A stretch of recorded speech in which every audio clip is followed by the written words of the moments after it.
Today is to provide some advanced information about what you can expect from this year's grant application process, which is scheduled to open up in November. One of the nation's oldest microfunding organizations since 1975, CitizensNYC has provided support to community leaders on the front lines of change in their neighborhoods through implementing a wide range of programs, projects, and activities that positively affect their local neighborhoods. We've invested in these change makers who step up every day to strengthen the health of their communities across the 5 boroughs. And our mission has been to help New Yorkers, and as Dr. Harris said, especially those in low-income areas, come together and improve the quality of life in their neighborhoods. In short, we always have been all in for New York City, always throughout our organization's history. Now I want to talk to you about our current work. So we are all in. We work very hard to help New Yorkers rebuild and reimagine a New York City that benefits each and every one of us. We amplify voices across neighborhoods about what is needed and what is being done to make New York City work for everyone. We conduct surveys, host forums, and we bring people together across our city to generate solutions for tough problems. And we recently had an idea summit, which was anchored in the theme linked to community health, where we connected several themes like community financial wealth, inequity, civic engagement, and volunteerism because they all affect health. And we will keep capturing stories and data from neighborhoods, communities, and individuals who are working to make a difference, so we can share those with local elected officials, administrative folks, and because we want to make sure that no one is left behind.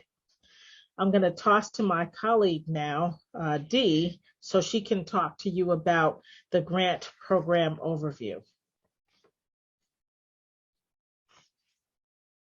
And thank you, Leslie, for doing the introduction. And I want to extend our appreciation again to Senator Comrie's office for co-hosting the info session today with us. So we will get started on talking about the ONE programs. CitizensNYC awards microgrants to everyday New Yorkers to help them improve quality of life issues in their neighborhoods through our annual grant cycle. And one of our keystone grant program is the ONE grant, which we're going to focus on today. So in 2020, due to COVID-19's devastating impact, we prioritized projects responding to the immediate needs of the pandemic, such as food insecurity, mental and physical well-being, and support seniors and youth. We also lifted some of our budget and reporting requirements.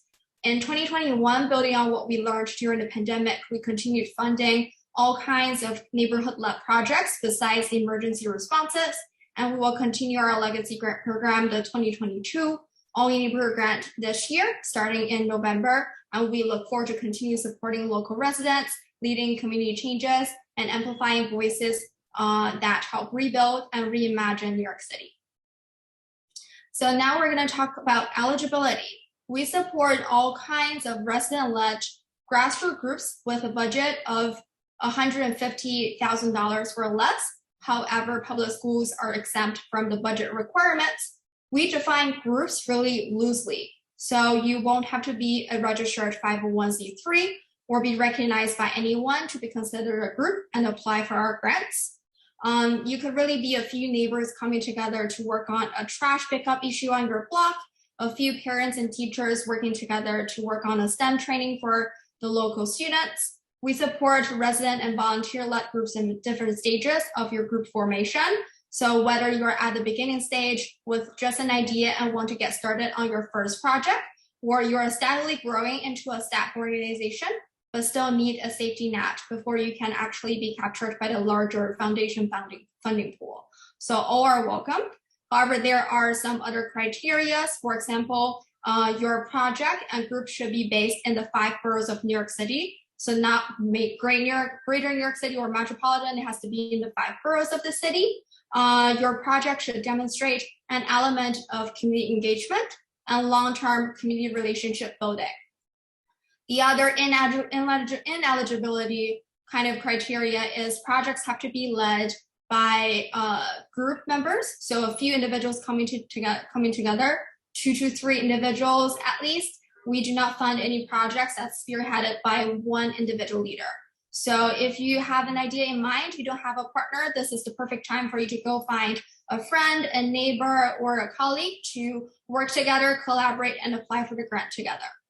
We also do not fund any religious initiatives, fraternal, partisan organizations. We also do not fund any organization that is a chapter of a larger organization, because these type of organizations tend to have larger or more secure funding sources. If you have any questions about the eligibility requirement, please visit us on the website, reach out to us via email, or attend one of our later orientations, which we can offer more Q&A sessions. I also want to highlight a few examples from past grant projects to show you the range of projects that we have supported. They cover from community well-being, civic engagement, social connections, intergenerational activities, neighborhood-driven decision-making, leadership development, and any kind of crisis preparedness and response, as we just saw with Hurricane Ida and the COVID-19 in the past year. Here are a few photos from our past grant projects, but this is only a few. So as we mentioned earlier, you are those who are on the ground who know the problems best. So we trust that what you and your neighbors and group members come together will identify the problems that you want to address and need to address. A few other examples I want to highlight, for example, Bronx Sunshine Community Garden. They are providing their community with fresh produce with our 2021 All You Need grants. Actually, last week, we partnered with them on our Day of Action event on Monday. Volunteers and garden members gathered to pack and distribute produce, snacks, and hand sanitizers. We distributed to over 87 people and families on the day. And we also helped the gardens by putting soil and mulching plant beds, planting, and garden cleanup. The other example that I want to highlight is Harlem Hops and Swings, hosted by our grantee partner, Harlem Swing Dance Society. This is an example of an open street project, as we also partner with city agencies and other organizations that provide critical resources for our community groups. So the Harlem Swing Dance Society is reintroducing youth to Harlem's famous 1920s dance, the Lindy Hop. By appreciating this dance impact and knowing how central was the Lindy Hop to Harlem performers and entertainment businesses, the group is inspiring young people to reclaim this African-American cultural art forms. There are numerous other kinds of projects that we support, including vaccination appointments led by other group members, such as Brooklyn Level Up. We also support community fridges, for example, the Yala Queens, which is a Astoria Haha community fridge that we funded in the past grant cycle, and also Health for Youth on Staten Island was relieving the stress of COVID-19 for its community members, especially youth community members. So this is just a sample of what we can fund, and we really look forward to hearing what your ideas are. Now we want to go over some next steps and how you can get in touch with us. So the 2022 Only Grants application will open in mid-November. So next month, please check on our website, as we'll be announcing the grant launch on the website, as well as in our e-blast and social media. So please subscribe to our monthly newsletter at the bottom of our website, and also follow us on social media. You can find that information at the top of our website as well. We'll share more on grant closing very soon, and we strongly encourage you to sign up for future orientations through our website on the grant making page. And I also want to highlight here, we have our contact information, grants@citizensnyc.org, for any grant-related questions, helping with eligibility questions, talking to someone to see if this project will be a fit. All of that can be inquired through contacting this email address. And now I want to take a few moments to talk about some grant writing best practices that you can apply not only to our grant application, but also for additional funders. So although different funders ask different types of questions and their applications may be structured differently, most grant applications require you to think through the following items I listed on the slideshow. We would encourage you to sit down with your group members before drafting an application to talk through all of these items. And this can also help lay groundwork if you were to verbally pitch to a funder or a partner. So this is not only needed for a physical application or an application form, you can also use it as talking points when you talk to your local elected officials or people you want to partner with. So the very first step for writing a good grant application is actually understanding yourself, knowing who you are. And this is where you want to learn about, go back to your group members to say who we are, how did we get started, what is our mission, what are some successes that we accomplished, what are some challenges that we are dealing with, and how we foresee to address them, and also any goals that can be long-term or short-term. So if you were to write an application for the 2022 All-in-One grant, you would want to think what we want to accomplish through this grant. What do we want to accomplish for the 2022 for our group? You also want to think long-term for your goals, either your 3-year goal or 10-year goal. This will really be a good chance for you to revisit your mission to see if you're aligned. Moving down the list is project description. So this is when you want to be very detailed and thorough about what kind of project you want to propose. Because for a lot of applications, you're proposing funding for a specific project as opposed to just for your group. So this is helpful if you could lay down more details if there's a structure to your activity. For example, if you are hosting yoga classes, then that will be kind of your project. How frequent do you want to host? And where do you want to host it? What are the days? For example, maybe it's every Wednesday, maybe it's like bi-weekly. If you have a location secured or you have a location in mind, you can say, we hope to host it at a community center. We host it virtual. We hope to have a hybrid event. So all of these are options that you can lay out so your funders know what specifically actions you're going to take and how your project's going to be structured. And also thinking through who is involved. So any partners you want to involve, any funders you want to involve, do you want to invite press? Do you want to have local vendors? All of these are questions you can think through when you talk about your project. And last but not least, think through the outcomes. What are our expected outcomes? Are we looking at a numerical outcome like X number of people who attend our event? Or are you thinking we are going to host 2 activities, 2 yoga sessions, or we're going to do a survey? So that kind of leads to the next question, which is the need assessment. So first, going back to kind of like how and why you wanted to work on this project, to understand what issues you're trying to tackle in your community. I brought up the example of a yoga class. So for example, it could be a group of neighbors who come together, want to say, we want to address mental and physical health problem in my neighborhood. We want to use yoga class as a channel to address this problem. So then you will want to see, did you get any community input? Was the solution of a yoga class kind of identified by your group members that they would want this class? And then you will want to see if I want to do, for example, a survey after the yoga sessions to see if this is necessary, if this is helpful, if this is impactful.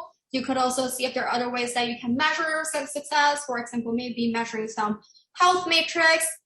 So both qualitative and quantitative can help you assess the outcomes. And it is really different. It is really varied. And sometimes combining both quantitative and qualitative outcomes will be helpful to put together a more complete narrative. Kind of going to the more logistical end, you would want to think through your work plan. So this is thinking through the complete process and demonstrating to your funder that I know what specific steps and actions I need to take to complete your project. And this will also be helpful for you to talk with your group members so you know how you assign roles. So you will want to think about before. So when do we convene our group to think through the projects we want to work on? What are some brainstorming sessions? Maybe put that in there. How do you want to do outreach? If we were to do outdoor activities on a park, do we need to obtain permit? Do we need to schedule any rentals? Do we need to hire someone to do XYZ work? And during the activity, you'll want to have a run of show. So basically from the beginning to the end of the activity, you want to think through, oh, at 9 a.m., we need 10 people at this site doing action A. And then at 10, we'll have another 2 people working on action B. So having that will really give you structure and clarity to make sure that, especially for projects with a lot of moving parts, that will ensure a smooth execution.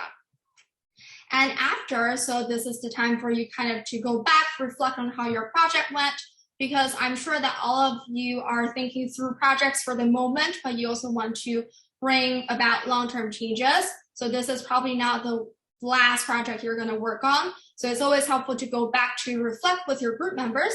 How did the project go? How did the process feel? And also talk to participants. So if any participants say, oh, this is working fine. Oh, this is like something I would like to see more in the future. This didn't work. So this will really be a good chance for you to gather that. It will also be helpful to gather people's contact information, maybe towards the end. So you have that, you can add them to an email list so that they can be engaged in the long run. Outreach plan. So this is kind of like more specific as part of your work plan. You will want to think through how you want to do your outreach. And the most important kind of keyword here is audience. Thinking through who your audience is. You can't tailor to everyone because you are always going to think through who's going to be the most helpful that you target with. Is that students on your block? Is that a senior housing resident? Or is that your local businesses? Once you identify the audience, then you can tailor specifically your outreach strategy. So for example, for a group of youth, you might want to try some social media campaigns, TikTok. For seniors, you might want to do maybe like just flyering, talking to the key local stakeholders, talk to church groups. But I'm also making all of these kind of assumptions and stereotypes. You really have to know your audience and do the research, because there could be a group of seniors who are really tech savvy, and the best way to reach them is actually by going to their Facebook group. So knowing your audience and be ready to meet where your audience is kind of the crucial moment for carrying out a successful outreach plan. And you would also want to think through whether we need additional language assistance, how frequent you want to reach out to these people. And we have additional resources on media and outreach on our website. So please visit our Find Resource page on the website. Last but not least, the budget. Sometimes budget, the word scares people off, but it's actually not as daunting once you think through all of the other elements. As I mentioned earlier, once you have a work plan, you know, I need to apply for a permit. So in my budget, I would say, oh, I need to write for permit fees. In your like outreach plan, you say, I'm going to do social media campaigns. So I'm actually going to budget $250 for a social media campaign. So it's kind of helpful when you have your work plan, your goals, and your budget aligned, thinking through what are the elements that you really need, and you want to be thorough and specific. Because when you apply to a funding source, they may say, I give you X amount of money. And later you can't say, go back to them and say, we actually didn't budget for this. Can we get additional money? That is always challenging. So it'll be helpful for you to be thorough and think through all of the elements you need funding for at the beginning. And you would also want to do your research. So if there are local vendors you want to work with, if there are discounted price you can get, do that research, be specific, because you'll always benefit from it. And sometimes it is helpful for you to list out priorities. For example, for, let's say, a cooking activity, you for sure need produce, you need cooking supplies.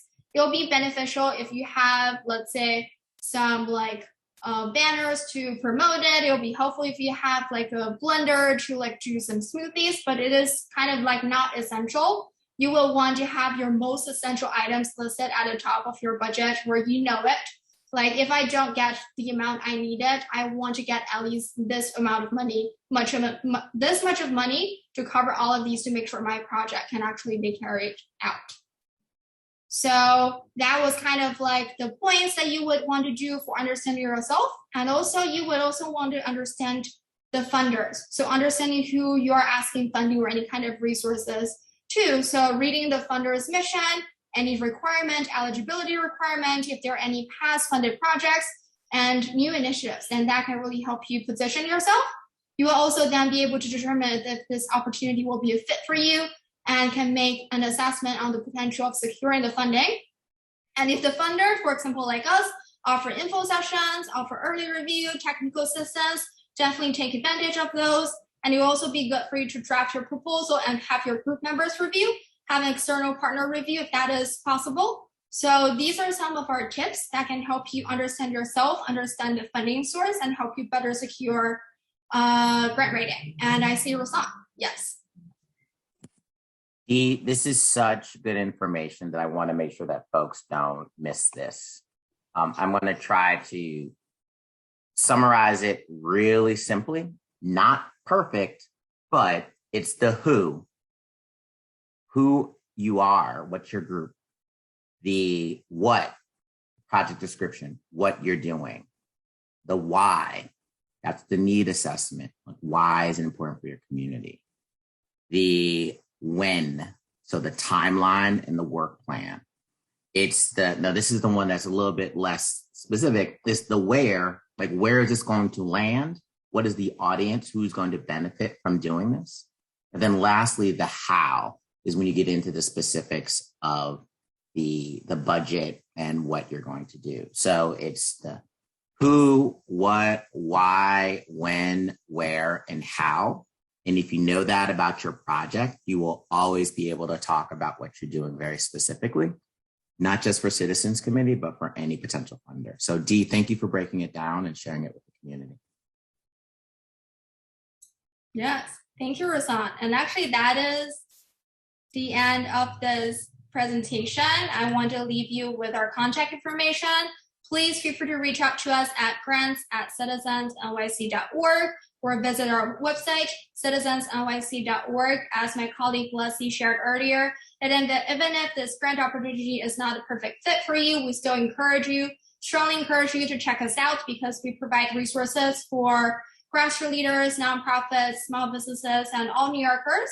Even if you're not a grantee partner or eligible applicant, we still want to see you at our events and also connect with you. Thank you.